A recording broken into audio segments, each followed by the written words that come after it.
wenda nawe mwene data urimo uraca mu kizamini cy'Imana, urimo uranyura mu bibazo bikugoye, urimo uranyura mu bintu bikuruhije, ariko menya iki ngiki ngo Imana numara gutsinda ikizamini cyawe, numara kugeragezwa, Imana izagukuza. Ndabikora abantu benshi iyo bageze mu kibazo kigoye, aho kugira ngo bumvire Imana bishakira izindi nzira. N'abarimo kutwoherereza ubuhamya bw'ibyo Imana yakoze muri 40 y'ubushize n'izindi za 40 bagiye basengamo bakabona ibisubizo by'Imana, nongeye kubabwira ngo Imana ibaha umugisha rwose. Uyu munsi muri iki cyumweru dukomeje inyigisho zacu ku kwita Imana izina, ziri mu nyigisho ngari yo kwagura kwizera kwacu kubwo kumenya Imana yacu. Ko murabizi intego nkuru igenga iki cyumweru iravuga ngo gutwara kwizera nk'ingabo muri aya masengesho yose ya 40. Ariko muri iki cyumweru dufite inyigisho ivuga ngo ni ukwita Imana izina, yubakiye kuri iyi nyigisho ivuga ngo kwizera ni ukumenya neza udashidikanya uwagusezeranije n'ibyo yasezeranije, kandi udashidikanya yuko azasohoza amasezerano. Ariko inyigisho turimo kwiga zo zitwa kwita Imana izina. Turabona ingero z'abantu benshi bagiye bita Imana amazina, kandi ariya mazina bagiye bita Imana ni amazina ashingiye ku masezerano, kandi tuzabona ko no mu isezerano rishya umwami Yesu yagiye afata amwe muri yo nawe akayigaruraho akayiyita.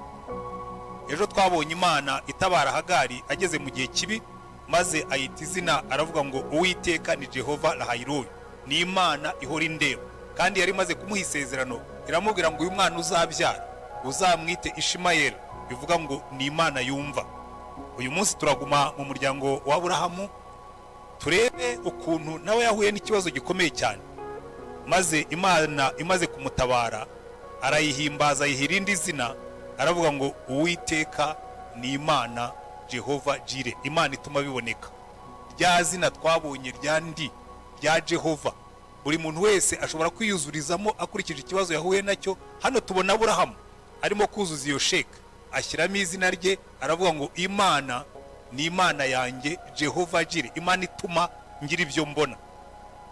Reka rero dufatanye amagambo twiga, turayasanga mu gice cya 22 cy'Itangiriro. Reka dufatanye dusoma aya magambo. Haravuga ngo hanyuma y'ibyo Imana igerageza Aburahamu, iramuhamagara iti Aburahamu, Aburahamu. Aritaba ati karame. Iramubwira ati jyana umwana wawe w'ikinege ukunda Isaka, ujye mu gihugu cy'Imoriya, umutambire yo ku musozi ndi bukubwire abigitambo cyoswa. Aburahamu azinduka kare kare, ashyira amatandiko ku ndogobe ye, ajyana n'abagaragu be babiri na Isaka umwana we. Yasa inkwi zo kosa igitambo, arahaguruka ajya ahantu Imana yamubwiye. Ku munsi wa gatatu Aburahamu arambura amaso, bitegereza aho hantu hari kure. Aburahamu abwira abo bagaragu be ati musigarane hano n'indogobe, jye n'uyu muhungu tujye hirya hariya dusenge tubagarukeho. Aburahamu yenda za nkwi zo kosa igitambo, azikorera Isaka umuhungu we, ajyana n'umuriro n'umushyo, bombi barajyana. Isaka ahamagara se Aburahamu ati data. Aramwitaba ati ndakwitaba mwana wanjye. Aramubaza ati dore umuriro n'inkwi ngibi, ariko umwana w'intama uri he w'igitambo cyo koswa? Aburahamu aramusubiza ati mwana wanjye, Imana iri bwibonera umwana w'intama w'igitambo cyo koswa. Nuko bombi barajyana. Bagera ahantu Imana yamubwiye. Aburahamu yubakaho igicaniro, yararikaho za nkwi, abaha Isaka umuhungu we, amurambika kuri icyo gicaniro hejuru y'inkwi. Aburahamu arambura ukuboko yenda wa mushyo ngo asogote umuhungu we. Marayika w'Uwiteka amuhamagara ari mu ijuru ati Aburahamu, Aburahamu. Aritaba ati karame. Aramubwira ati ntukoze ukuboko kuri uwo muhungu, ntugire icyo umutwara, kuko umenye yuko wubaha Imana, kuko utanyimye umwana wawe w'ikinege.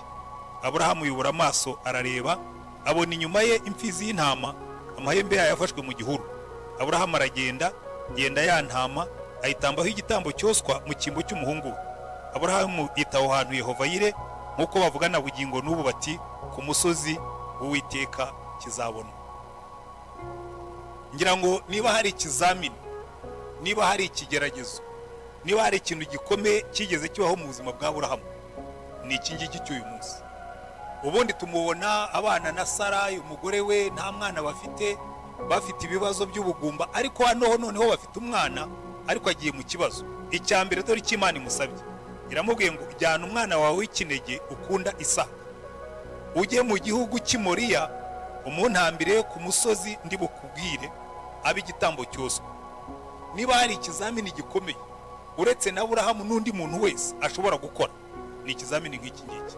Icya mbere Imana iramubwiye ngo jyana umwana wawe w'ikinege kuri Sara, kuko ubundi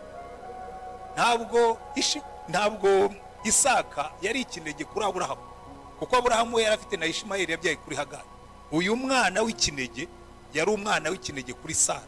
Bivuga ngo iyo Imana imubwiye ngo jyana uyu mwana w'ikinege wabyaranye na Sara ujye kumutambaho igitambo, icya mbere ni ikibazo kuri Aburahamu na Sara. Gufata umwana Sara yibyariye afite imyaka 90, yewe na Aburahamu nawe yamwibyariye afite imyaka 100, ukavuga ngo uramutwaye ugiye kumutambaho igitambo. Ndakubwiza ukuri, aha Aburahamu agomba kuba yaragiye avuga tumva ndagenda mutambe, ariko nanjye ningaruka haraba igitambo cya kabiri, ntabwo Sara nzamukira. Icya kabiri nawe ubwe cyari ikibazo, kuko baratubwiye ngo twara Isaka umwana wawe ukunda, nareke kuba ikinege, ariko na Aburahamu nawe aramukunda, n'umwana wo muzabukuru. Kumva Imana igusaba ngo ujye gutamba umwana wawe ukunda cyari ikintu gikomeye cyane. Icya gatatu n'uburyo yagombaga kumutamba ubwabyo nabyo byari bigoye. Iramubwiye ngo mutware abe igitambo cyoswa. Iki gitambo cyoswa bivuga ngo mutware, uragenda umusogote, nurangiza umushyire ku gicaniro, nurangiza umutwike, umubona shya kurinda shira, ugaruke ivu wamaze kuriyora. Ko niko bagezaga igitambo cyoswa. Ngira ngo iki kintu cyari kimeze nk'igihano. Uragenda wicira umwana, uragenda wica umwana wa Sara yibyariye afite imyaka 90, hanyuma nurangiza umutwike akongoke arangiye. Mwibuke mu mategeko ya Mose byari bibujijwe gutamba abantu kubatambira Imana, ntabwo Yehova yemeraga ibitambo by'abantu.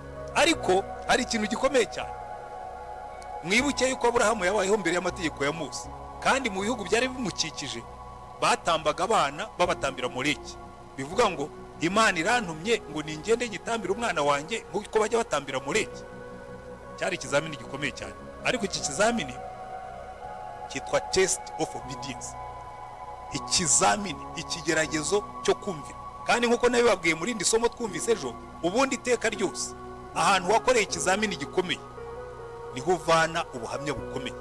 Ahangaha Aburahamu aragezwe, ahangaha Aburahamu ashyizwe mu kibazo kiramugoye, nubwo bigoye umutima we, nubwo bitazamworohera, bizamuteranya n'umugore, nubwo bizamugora kubikora akabireba, Aburahamu afata icyemezo agiye kubikora. Ndetse baratubwira ngo ntabwo yazuyaje, ntabwo yabanje kugisha inama, ntabwo yabanje gutekereza, ntabwo yafashe iminsi 3 y'amasengesho, kuko iyi Imana ivuze ugomba kumvira utabanje kwibaza ibibazo byinshi. Baratubwira ngo Aburahamu azinduka karekare, nta nubwo yategereje umunsi ngo wire, yazindutse karekare, ngo afata indogobe ashyiraho amatandiko, afata inkwi, afata umuhungu we, afata abagaragu bamuherekeje, baragenda agiye Moriya. Iki ngiki ni ikintu gikomeye cyane. Iri ni ryo somo rya mbere rikomeye kwiga muri iki gice. Ahangaha niho dukura isomo ry'ingenzi rutandi yose, isomo ryo kumvira utabaririje. Muzitegereze muri Bibiliya, iteka ryose y'Imana ivuze itegereza ko wumvira. Ikibazo dufite muri iyi minsi, ikibazo dufite nk'abakristo, ikibazo dufite mu bakristo benshi, bize kwitekerereza. Turi muri demokarasi, twize kuvuga, twize kudebata, twize kujya impaka. Iteka ryose ni y'Imana ivuze natwe tujya impaka. Kandi muzitegereza abantu bose bagiye impaka n'Imana muri Bibiliya byabagizeho ingaruka. Baramu Imana yaramubwiye ngo ntuzajye kuvuma buriya bwoko kuko nabuhaye umugisha, ariko ngo Baraki amutuma aramubwira ati rwose mugende mumbwirire Baramu ngo azaguha ubutunzi bwinshi yongereho n'icyubahiro. Noneho atangira kujya impaka. Muzabona ahangaha niho abantu benshi bafite ikibazo. Umuntu atangira akubwira ngo ariko buriya Imana ngo yaravuze, ngo ariko buriya ngo Imana ngo koko ni ibyumva, iby'Imana yavuze ni ibyumva. Umuntu umwe yigeze kumbwira, arambwira ati ariko buriya koko urambwira ko Imana yadusabye kujya dutanga icya 10, atubuse mbonye miliyoni 10, atubona afata miliyoni imwe nkayitanga. Ndamubwira nta hubwo ubonye miliyoni 10 imwe wayitanga kuko usigarana 9, ariko wa wundi wacuruje agatara akabona 1000, iyo akuyeho 100 asigarana 900, ntashobora no kugura umukati. Ariko abantu ntabwo bajya babyumva, ahubwo tujya impaka.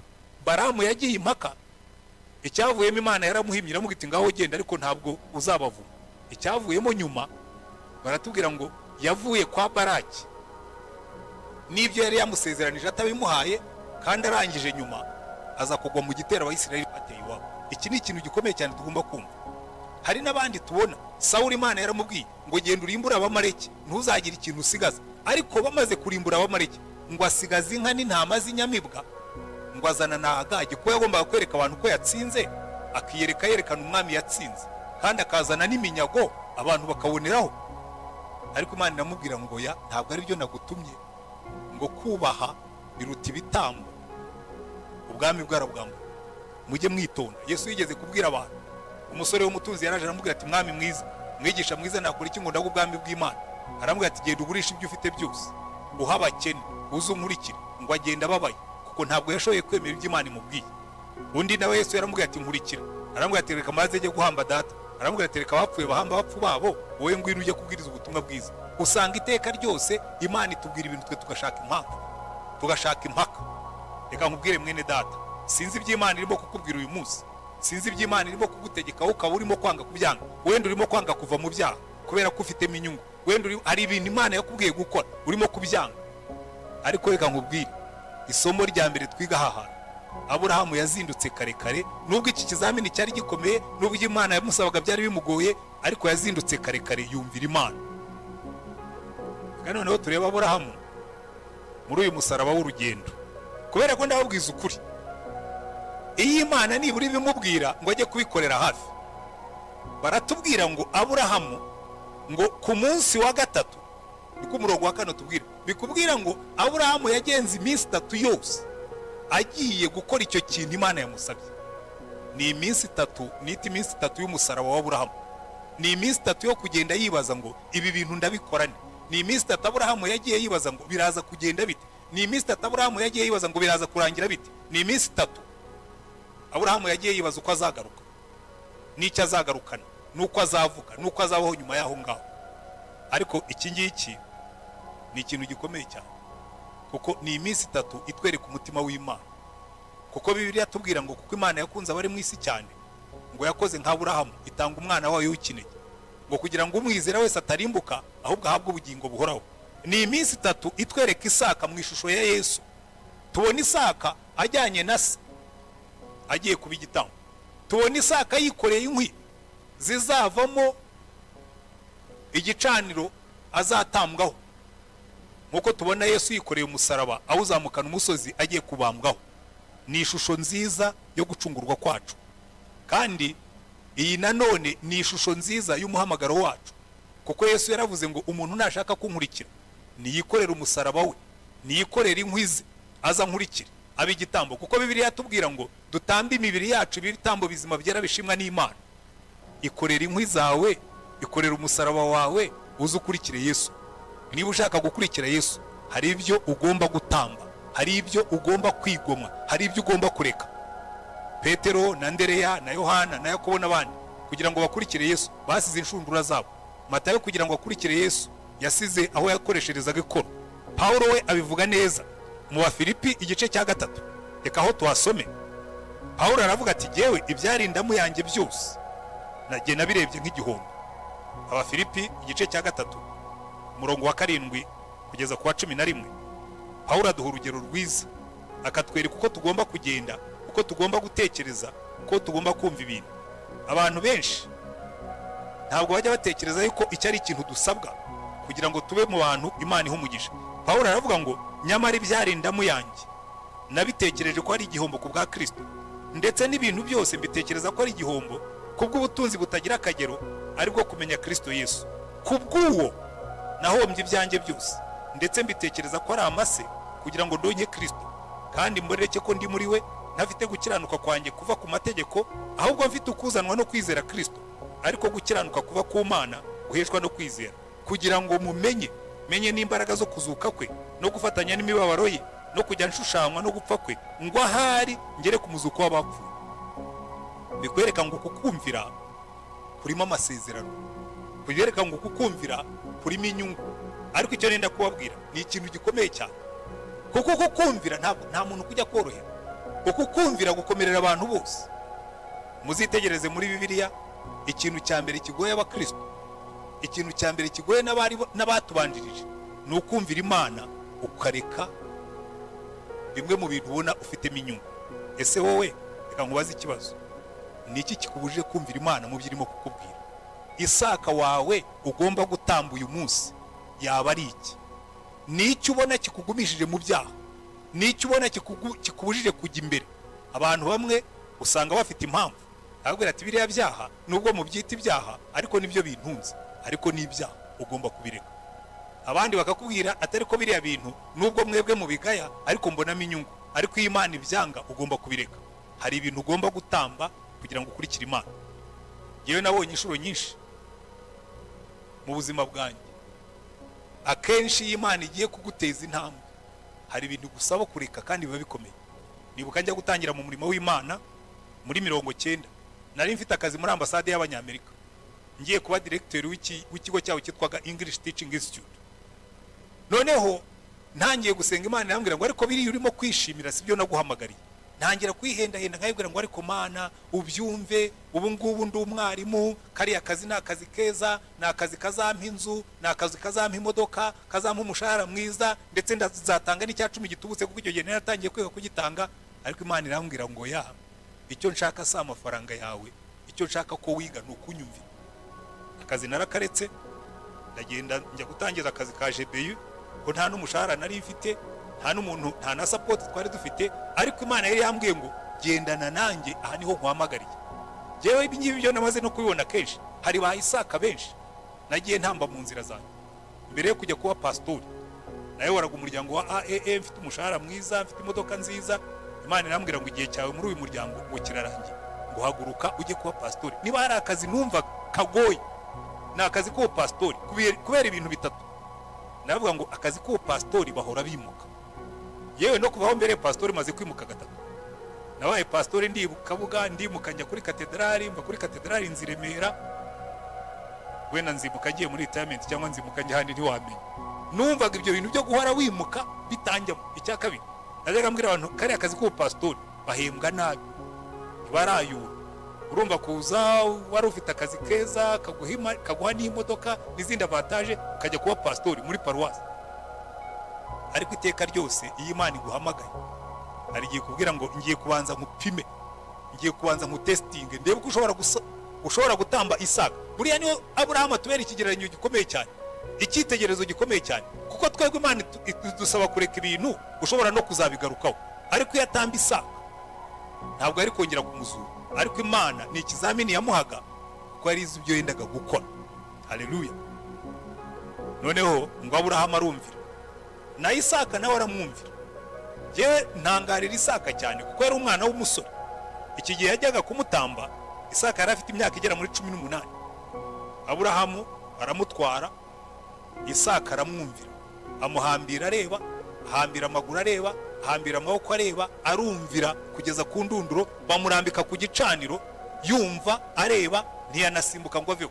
Ikibazo dufite nk'abakristo, natwe Imana iratubwira ngo mutange imibiri yanyu ibi bitambo bizima byera bishimwa n'Imana, ariko ugishyira uterura umukristo yagera ku gicaniro, Imana yajya gutangira gucana umuriro, igitambo kikaba kirasimbutse kivuye ku gicaniro kirirukanza. Isaka ntabwo yigeze yirukanka, we yaremeye sazamura icyuma. Ntabwo atubwira ngo Isaka ngo yiterera hejuru. Hanyuma Imana iramubwira ngo Abraham n'uyu muhungu wawe Isaka ndabibonye, ikizamini muragitsinze, diplome murayibonye, PhD yawe itahanye, umwana wawe umva uko Imana yamubwiye. Aha noneho niho umunezero wa Abraham watangiye kuza, kandi natwe niho umunezero wacu uzaza. Ngo Imana ibwira Abraham umva uko yamubwiye ku murongo wa 11, ngo marayika w'Uwiteka amuhamagara ari mu ijuru ati Abraham, Abraham. Nta nubwo yahamagaye rimwe ko yagira ngo atibeshye, Abraham, Abraham. Undi aritaba ati karame. Aramubwira ati ntukoze ukuboko kuri uwo muhungu, ntugire icyo umutwara, kuko ubumenye yuko wubaha Imana, kuko utanyimye umwana wawe w'ikinege. Iki ni cyo kintu gikomeye cyane. Noneho amaze kumuhagarika, ngo Abraham ahindukiye abona inyuma ye isekurume y'intama, ngo arayifata arayitamba. Amaze kuyitamba ibyagarukira aho ngaho, Abraham aranezerwa. Ariko mbere y'umunezero wa Abraham, mbere y'uko abona Imana, turongera tukabona ya Mana tugenda tubona buri gihe iza ku munota wanyu. Aburahamu yavuye mu rugo Imana itamubwiye ko iri bumuhe intama, ndetse umwana we yaramubaje ati ariko papa ko mbona ufite inkwi ukaba ufite n'umuriro ukaba ufite n'icyuma ariko nta ntama? Aramubwira ati buriya Imana iraza kwibonera igitambo. Ariko nibwira ko ari igisubizo yamuhaga, wenda yari afite kwizera gukomeye, akavuga ati ibyo ari byo byose ndabizi neza uyu mwana afite amasezerano, hari icyo Imana yamuvuzeho ntashobora gupfa atagishohoje. Bareka ngubwire mwene data, hari ibyo Imana yatuvuzeho natwe ntabwo tuzapfa tutabirangije. Ariko Aburahamu ashobora kuba yariremaga umutima, ntabwo mbizi. Icyo tubona nuko Imana itigeze imubwira ngo imubwire iti Aburahamu nyumvira, hari ibyo nzagukorera nyuma. Ariko Aburahamu aragiye yubaka igicaniro Imana imureba, aboha Isaka Imana imureba, amushyira ku nkwi Imana imureba, azamura icyuma Imana imureba, agiye kukimanura nibwo Imana yamuhagaritse. Akenshi Imana yacu ni Imana ikureka ukabanza ukajya mu kizamini. Abantu benshi nyambi babwira, hari ubwo Imana ikureka ukajya mu kizamini wavamo ikakubwira ngo ke ubwo wanze gutsinda iki kizamini nzaguha repeat, uzadubura. Kuko icyo utatsinze mu kibazo wagize ubushize kizagaruka imbere nanone woge cyongera kikubera ikizamini. Kubera iki? Kubera ko Satani niho atugeragereza. Iyo Aburahamu yanga kumvira, Satani yari kuba mutsinze igitego. Nkuko na Yesu ubwo Satani yamugeragerezaga yaramubwira ati ariko inzara kwicite kandi uri umwana w'Imana, tegeka aya mabuye ahinduke imigati. Iyo yumvira Satani yari kuba atsinzwe. Icyo ngicyo aragitsinda. Aramubwira ati ariko mfite n'ikindi, ngo amujyana ahantu hirengera, aramubwira ati simbuka bakurebe. Aramubwira ati oya, handitswe ngo ntuzagerageze Imana yawe. Arongera amujyana ahandi, aramubwira ati nupfuka mukandamye ziriya ngoma zose ndaziguha. Aramubwira ati oya, handitswe ngo ntuzagire undi uramya uretse Uwiteka Imana yawe. Bigaragara ngo iteka ryose aho dutsindiwe niho dutsindirwa nyine.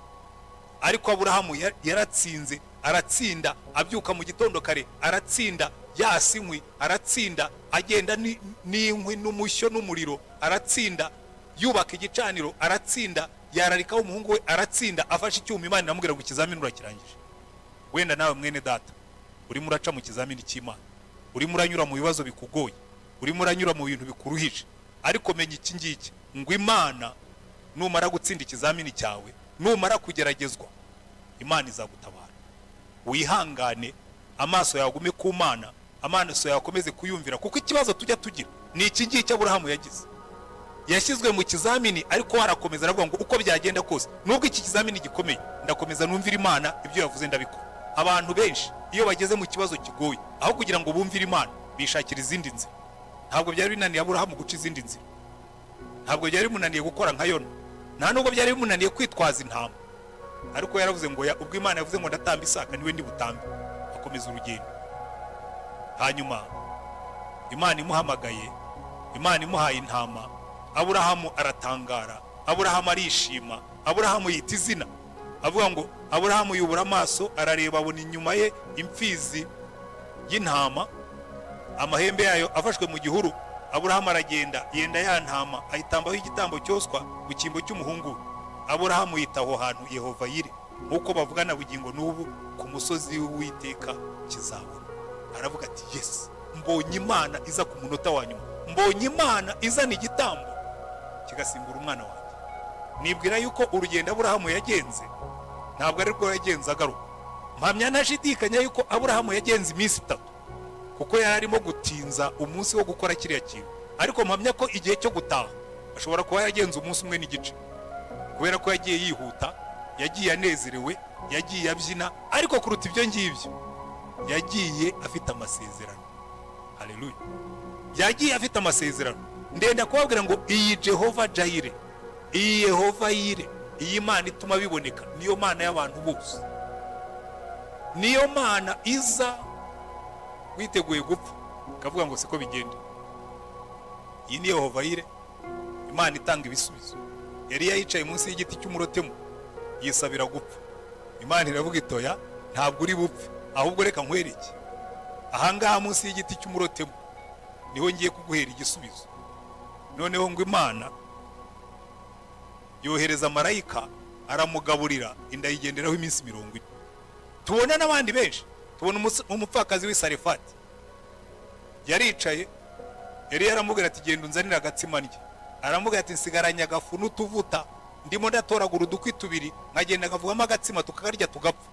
Yari yaramubwira ngo Yehova Yire yageze hano, Imana ituma biboneka, ubifigiye kuba nyinshi, uzarya imyaka 3 utagiye no guhaha. Haleluya. Ariko iyi Imana njya ntekereza Imana ituma biboneka. Imana izana ibisubizo igihe twari twihebye. Imana izana ibisubizo abatubanjirije bamenye. Nibwira ko Daniel yari yaravuze ati ibyo ari byose ya Mana yagaruye Isaka nangira ngarura. Baramubwira ati turakunaga mu rwego rw'intara, ati nta kibazo. Bamunagamo ku munsi ukurikiyeho Imana imuvanamo. Imana ituma biboneka. Imana izana ibisubizo. Imana izi igihe twihebye. Imana izi igihe bitugoye. Haleluya. Wenda nawe uyu munsi ufite ibikunaniye. Wenda nawe uyu munsi ufite ibikwihebesheje. Wenda nawe uyu munsi ufite ibiguca intege. Wenda nawe umunsi urimo uragenda urugendo nk'urwa Aburahamu ugiye i Moriya. Ariko igisubizo cyawe kirimo kumvira. Komeza utumbira Imana. Genda usenga Imana. Genda utekereza ibyo Imana izakora. Ngira ngo nicyo cyatumye Aburahamu atanga igisubizo cyiza. Isaka yaramwaje ngo se urakura hehe inama, aramubwira ngo Uwiteka aribonera igitambo. Yaravuga ati ibyo ari byo byose hari ikintu nzi. Iyi Imana iraza kuzana igisubizo. Igihe ntabitekereza, uburyo ntabitekereza, ariko Imana ifite igisubizo. Ngira ngo iriya minsi 3 Aburahamu yagenze, ashobora no kuba atarariye, ashobora no kuba ataranyoye amazi, kuko ntiyari no kubona indirya kandi azi ibyo agiye gukora. Ariko yarazi ko Imana imutegereje kuri Moriya. Ndenda no kubabwira ubundi iriya jambo Moriya, uriya musozi Moriya n'ubundi bivuga ngo Imana iduha byose, God our provider. Yaravuga ati ibyo byose ningera kuri Moriya hari Imana iri bukore. Ubwo inyohereje Moriya buri ifite ibisubizo. Inyohereje ku musozi w'Imana ifite ibisubizo. Kuri Moriya nicyo bivuga. Ni Imana ifite ibisubizo. Ni Imana iduha byose. God our provider. Komeza ugenda urugendo rwawe mwene data. Ushobora kuba urimo kugana i Moriya, aho Imana igutegerereje igiye kuguha ibisubizo. Kandi umva ikintu cyiza cyane muri ibi ngibi. Aburahamu yatahanye isezerano. Ku murongo wa 15 baratubwira ngo marayika w'Uwiteka arongera ahamagara Aburahamu ari mu ijuru. Aburahamu amaze kwita Imana izina avuga ati ndabibonye, uri Imana ituma biboneka, uri Imana ituma.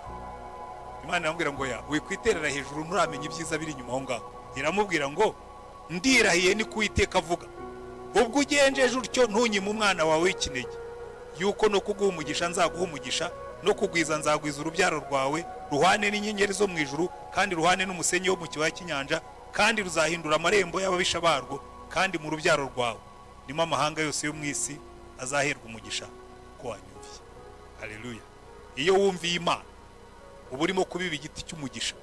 Iyo wumviye Imana ntabwo uba wigiriye wenyine. Aburahamu yumviye Imana, ariko Imana iravuga ngo ya kuko wanyumviye Isaka azaba umugisha, kuko wanyumviye urubyaro rwawe ruzabona umugisha, kuko wanyumviye mu rubyaro rwawe hirya kure hazavamo uzabera amahanga yose umugisha.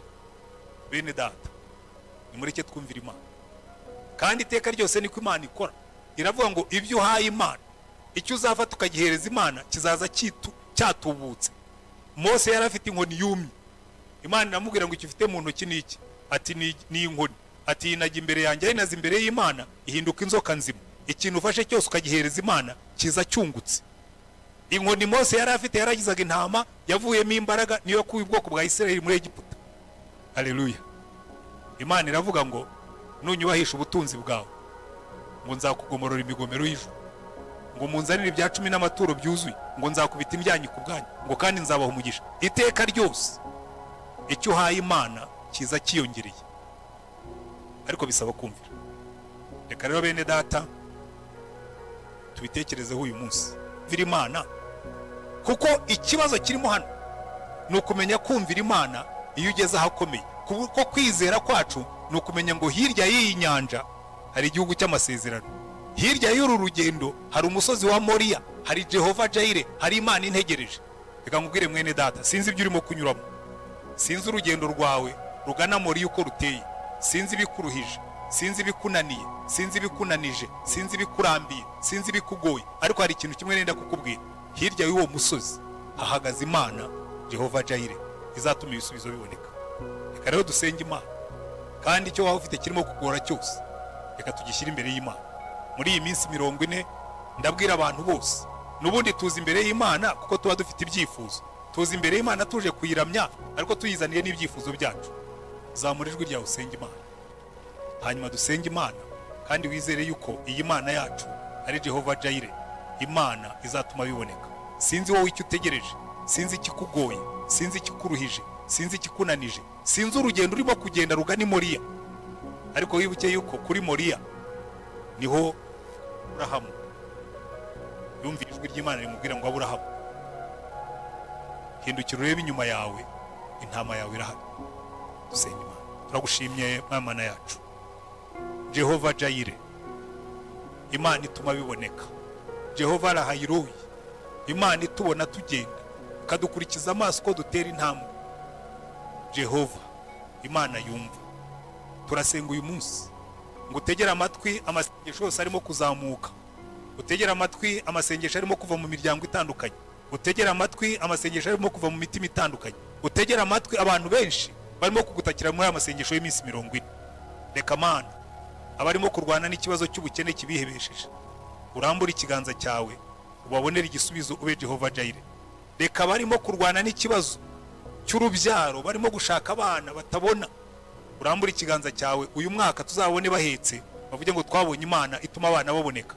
Reka Mwami Imana barimo kurwana n'ibibazo by'amadeni, reka barimo kurwana n'ibibazo by'ubushomeri, reka barimo kurwana n'ibibazo by'akazi, reka barimo kurwana n'ibibazo by'imibanire n'abandi, abafite ingombi zimeze nabi, abarimo kurwana ibibazo by'uburyo butandukanye, abafite ibyifuzo by'uburyo bwose. Urugendo barimo kugenda rubananije, rubaruhije, rubagoye, bibuke ko hirya y'urwo rugendo hari Imana itegereje kubaha igisubizo. Bakomeze bakwizera, bakomeze bakumvira, bakomeze bakora ibyo ubabwira. Ahasigaye nawe ubaho umugisha. Wumve gusenga dusenga uyu munsi, wumve kwinginga tukwinginga, uha ubwoko bwawe umugisha, uha ubwoko bwawe ibisubizo, nabo baguha icyubahiro. Ngo ni mu izina rya dusaba Umwami wacu Yesu Kristo. Amen.